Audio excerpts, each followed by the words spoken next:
pagkakataon na alamin o lapitan ka o hanapin ka ng person mo habang nalilibang ka sa lugar na pinupuntahan mo o sa mga hobby mo sa buhay para hindi mo makita o maalala yung mga pagbabago niya.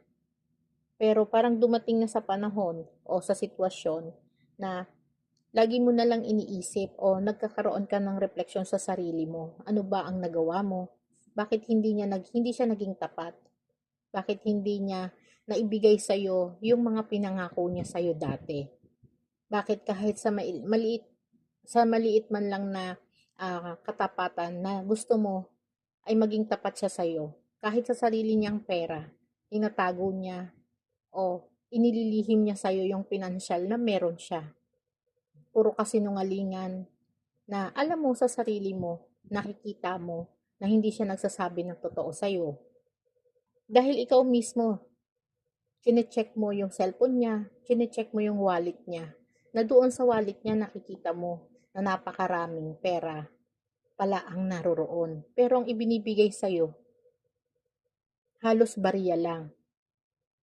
Na sa susunod na araw, hindi mo na ulit makikita yung malaking halaga na yun. Kaya itatanong mo, saan napunta yung perang itinago ng person mo? Saan napunta o paanong nawala? Sino ba yung binibigyan niya? Kaya dumadami yung tanong mo sa sarili mo.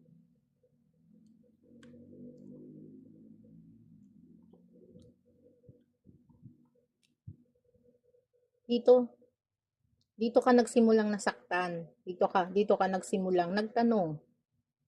Kasi yung katapatan mo, parang hindi niya nasusuklian ng totoong katapatan. Parang ikaw lang yung nagiging tapat sa kanya.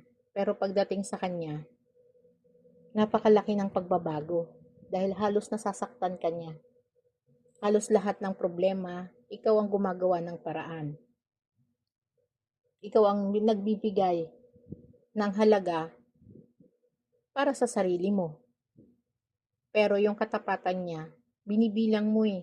Binibilang mo yung mga pagkakamali na ginagawa niya para sa relasyon nyo. Pero habang tumatagal, lalong lumalalim. Pero nagpapanggap siya na parang wala. Parang walang nangyayari sa likod ng lahat.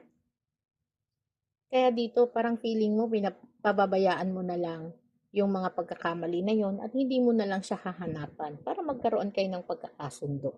Pero dumating na talaga, parang lumalabis na yung mga kasinungalingan niya, lalo na sa mga bagay na hindi mo inaasahan.